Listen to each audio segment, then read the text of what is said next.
Hey everybody, Mario the Spirit Scholar here.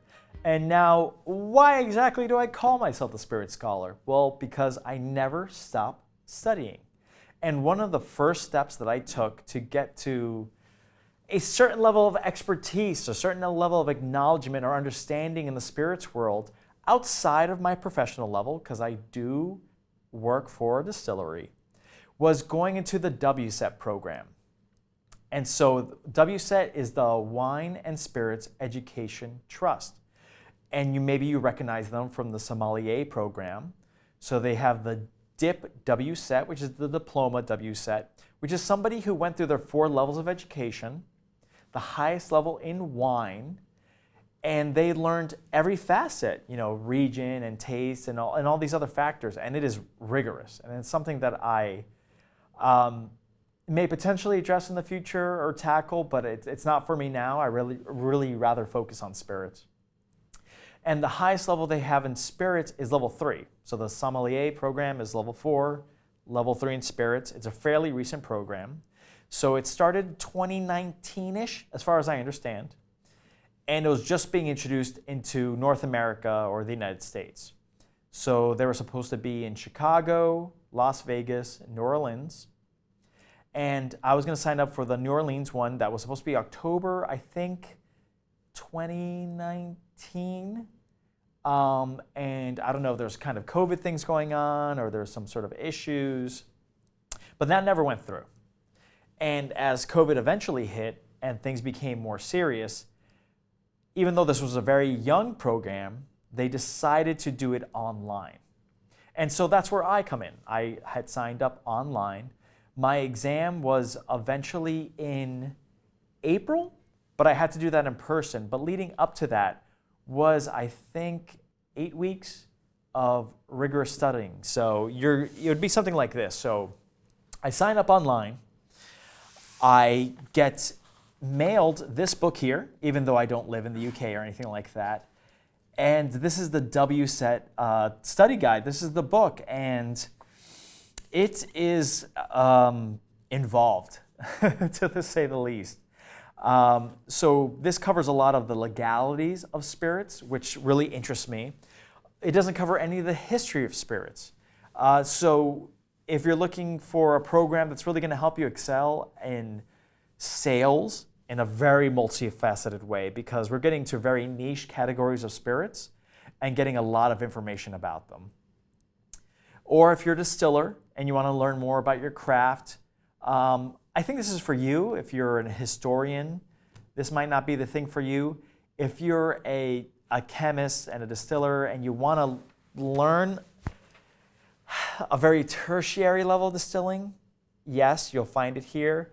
But if you're looking for the nitty-gritty that's going to make you the world's next best distiller, you're not going to find that in here. This isn't really a book on how to become a better distiller.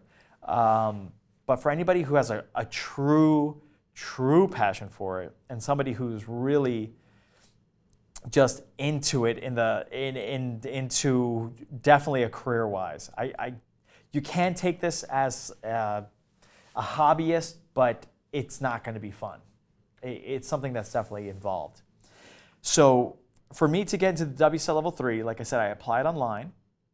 I had to pass a 50-question exam within 45 minutes. And you have to get no more than 5 questions wrong, essentially. And so you're watched, as far as I understood from the process, you're watched and recorded, and you take this, and then you pass. So you get this breakdown. You get kind of a syllabus for the level 2 for WSET in spirits. And if you study that, you'll be totally prepared for this exam. Whether you're taking the WSET Level 2 in spirits or whether you're taking the entrance exam for the WSET Level 3, that's going to help you getting through those qualifications, understanding what it takes for the WSET Level 2, understanding plateau, and then that will get you to Level 3. I spoke with somebody who had recently taken a WSET Level 2 in spirits, and the questions I had for my entrance exam and the questions they had for their final exam for the WSET seemed very similar. So it's at your choice whether you want to jump into the 3 by taking the 2 or just getting to 2. The 2 is really a good base level. I mean, if you're doing cocktails, if you're doing spirit sales, it's affordable, it's approachable. It's something that I would suggest for a lot of people.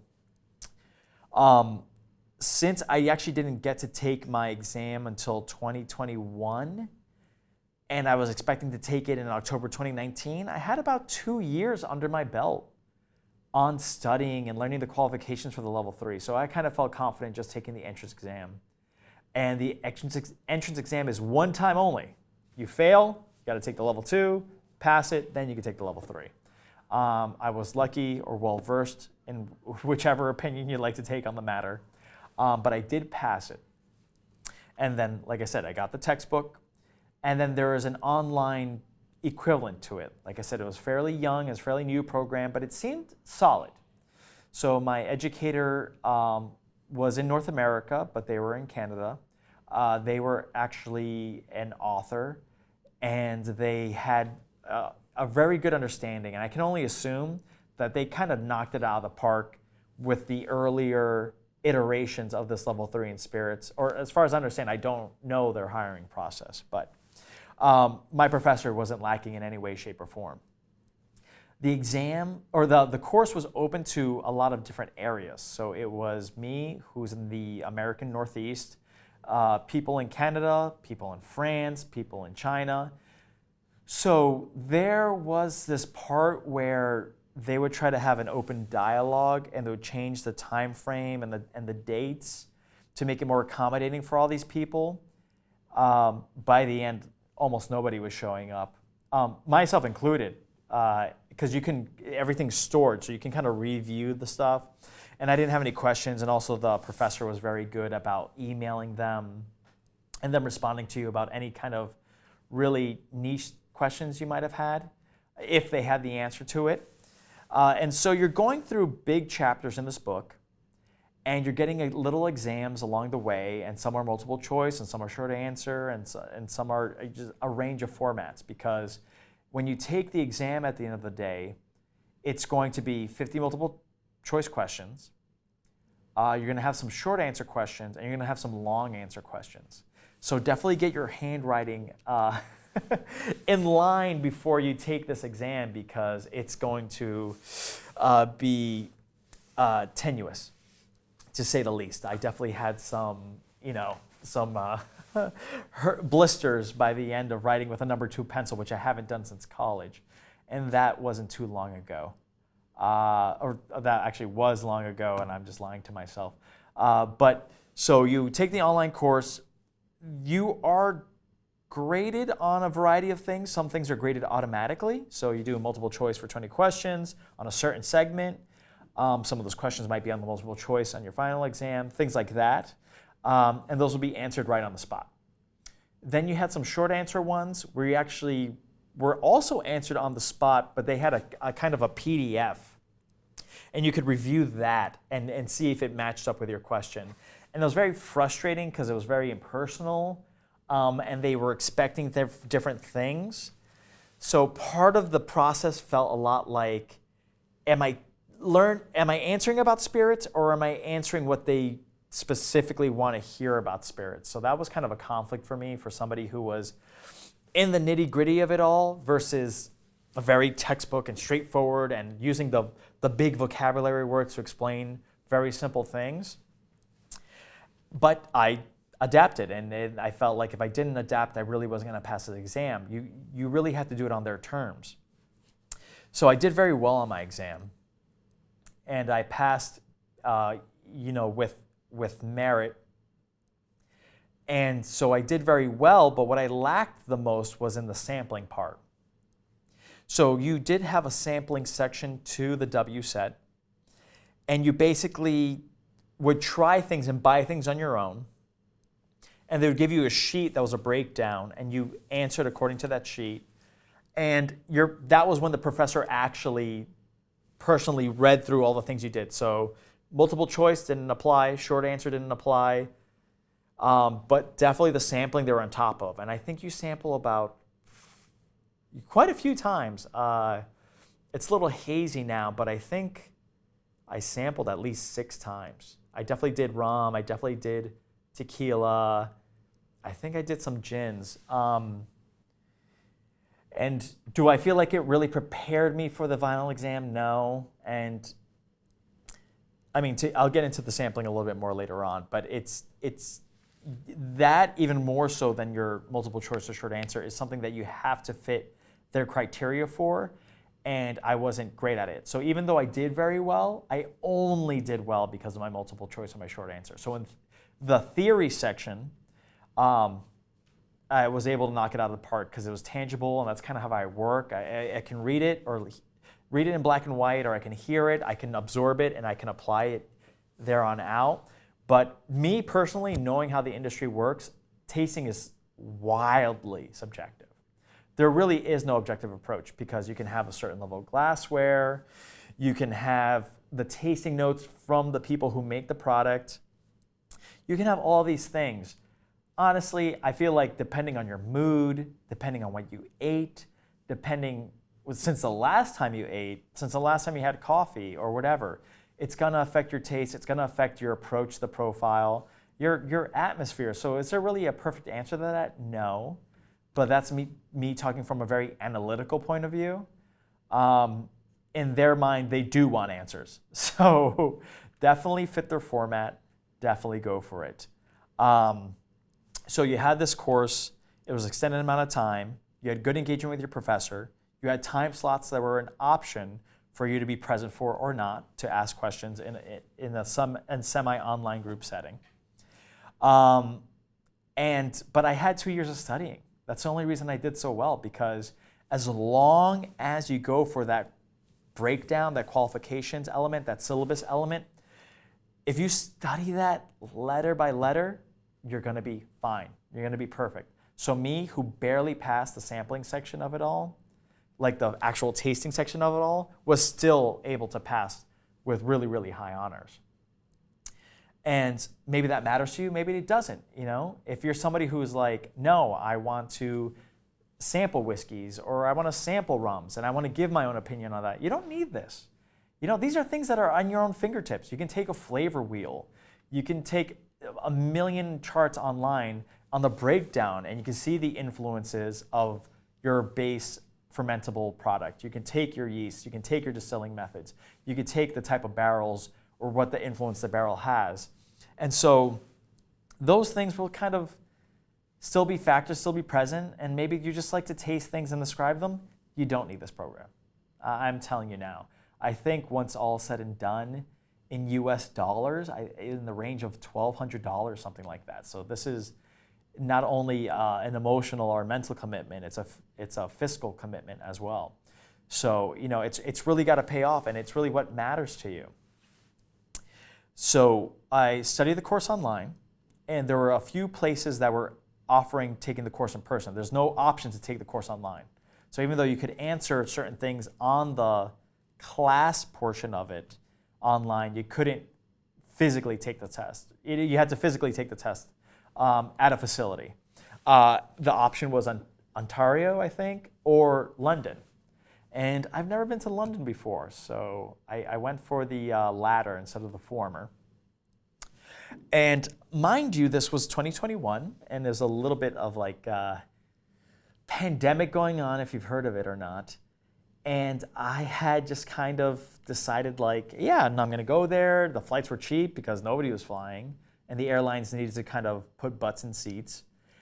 And I went there, and if I was totally explicit on how I got into the country, I feel like it would be a legal gray area.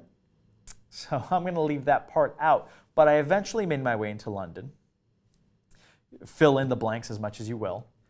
And so I had stayed there. I had gotten tested and all those things. This was kind of semi pre-vaccination time. And the WSET school itself is gorgeous. I mean, it's a beautiful facility. I mean, I would live there. It's tall, it's skinny. I think it's Brewer's Lane or Brewer's Alley. But in reality, there's just a ton of bakeries there. It was fantastic. It's like, this is kind of old-timey London meeting a modern world, and I was all about it. I did take a in-person tasting class that was done through the school the day before my exam. And even though I had sampled things and taking the breakdown and submitting it to my professor who read over each one I did and gave notes and stuff like that, I had a great time. And Nick was my instructor, and Nick is actually a fantastic guy. He refers to himself as Beardo. So shout out to Nick. He was a great dude. And I was the only person from the States, but everybody else who was involved was really into it. And they had worked for either local distilleries, they had looked for wineries, they had worked in some capacity. I don't think there's anybody who's really kind of casual or cavalier about it, really involved with the course. So the sampling was great. The things I sampled that day, I should be more specific. Some of the things I sampled that day with an instructor or on my course online that was evaluated were not necessarily on my exam. So do I think I would have done better if they kind of hammered home, like, you're tasting a bourbon, or you're tasting an agricole rum, or you're tasting a London dry gin multiple times, either online and in person, and then on the day of the exam? Would I have done better? Absolutely. Is anything they say on the test could be on the test an option? Absolutely. So you've kind of got to decide where you're going to give into. I definitely wish I sampled more. I kind of misconstrued the things I was tasting and misunderstood them. And that was maybe more so on me, because I'd rather spend more time on the textbook than actually tasting in person. That's just the way I went about it. But the multiple choice and the short answer or the essay questions make up a much bigger percentage than the sampling. So take that as you will. It's more like what you learn from the textbook will make up 2/3 or maybe a hair over 2/3 of your exam versus the sampling. And you kind of just get the baseline sampling, like myself, you'll still pass in some capacity. And so, I had a day with a professor. I sampled in person. We tried some things that would never be on the exam, like the Asian spirits are a big factor in this textbook, but they're only kind of subjugated to multiple choice, not only because they're complicated, but they're also very hard to access. But according to them, this information in English, in text, was really kind of hard to come by. And so I respect them for that.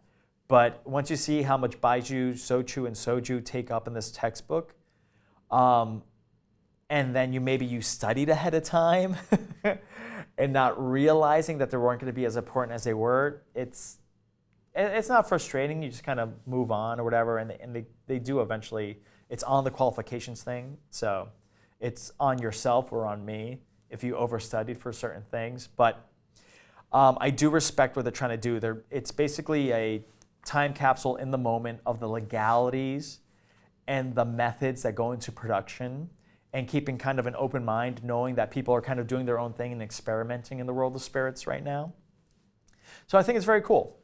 So I overall, I thought it was a very enjoyable experience. I learned a lot that I wanted to learn.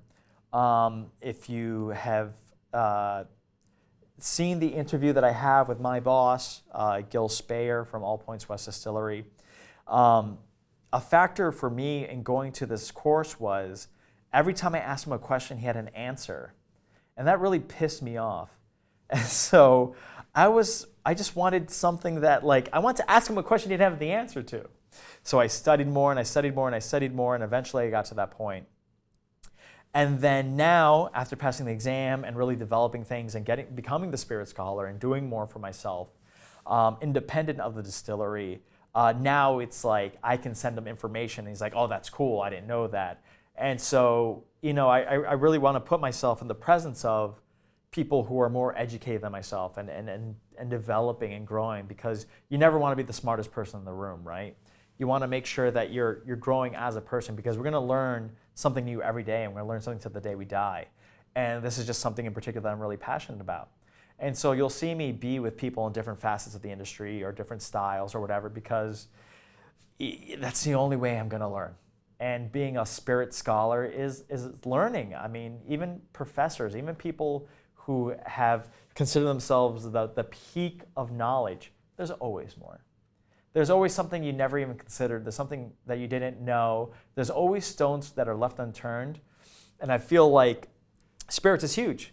I mean, for the most part, the laws alone change on a daily basis and in multiple countries. So you can either be specialized and only care about one thing, or you can be specialized or unspecialized like myself and kind of had a broad cape and cover a lot of different facets, but bring people in who are more knowledgeable than yourself. And so I think that's really important in the spirits world. But maybe for you, it's sampling. And if it's sampling's your thing, don't go for the textbooks. Trust yourself, trust your gut, give your reviews. Maybe people are in line with your opinions. Maybe you're able to express yourself in a way that is really engaging. So I don't think you need the WSET Level 3. For me, sampling is not what I care or matter about. I think that there's a billion YouTube channels out there about the best budget bourbons, and I'm not here for that. I really want to break down the nitty-gritty and kind of make it accessible about what's out there. And I think the WSET was a huge part of that. The WSET helps bridge the gap between way too much knowledge to a level that you can't even discuss it with people, and making it approachable to distillers, to hobbyists, to salespeople. So it's a really fascinating aspect. But yeah, it's basically sign up online, pass the entrance exam, take the online course, engage with my professor. They gave me all the tools I needed to advance myself. My professor even provided websites where they could kind of give you different aspects of the industry without interfering with your studying on the spirits. But yeah, like I said, it is a commitment of time. It's financial. There's a mental commitment out there. It's not for everybody. And when I took the exam, it was just a paper and pencil exam, but you did have a proctor. And I think we were recorded as well to make sure that we were not cheating. You can't have your cell phone, anything like that. You don't need any calculations or anything like that. There is a little bit of forgiveness, as far as I understand, about American and US systems of measurement and of either volume or temperatures or things like that. So that's not something that you have to stress about. But yeah, I mean, I think I've kind of covered everything. But if you do have questions about the WSET, please reach out to me. If you're somebody who's actually studying for it, either the Level 2 or the Level 3 in the WSET, please reach out to me. Go to thespiritscholar@gmail.com, go to www.thespiritscholar.com, or reach out to the Spirit Scholar at @MardellBev, which is on Instagram. So you can shoot me a DM, because the textbook has a lot of information, but it doesn't cover everything. And there's kind of a few gaps in there. And sometimes they're industry secrets and they couldn't kind of divulge it. Sometimes they're just not worded the right way. Sometimes there's a miscommunication across the Atlantic that may be a factor for you in your studying. So please, I mean, really, reach out. For the money you're spending, you might as well go for your full potential. And I'm here to help and aid and really get people on their dreams and their goals, and hopefully they can come on this show and teach me a few things as well. But hopefully I've answered all your questions, and the WSET is there to help you interpret and enjoy and analyze spirits and learn the history, not the history, but the science behind that and the processes that are behind that. But yeah, hopefully you've enjoyed this. You've enjoyed what I've had to offer on this channel, which is a big factor thanks to the WSET, the Wine and Spirits Education Trust in London. And as always, drink what you love and love what you drink.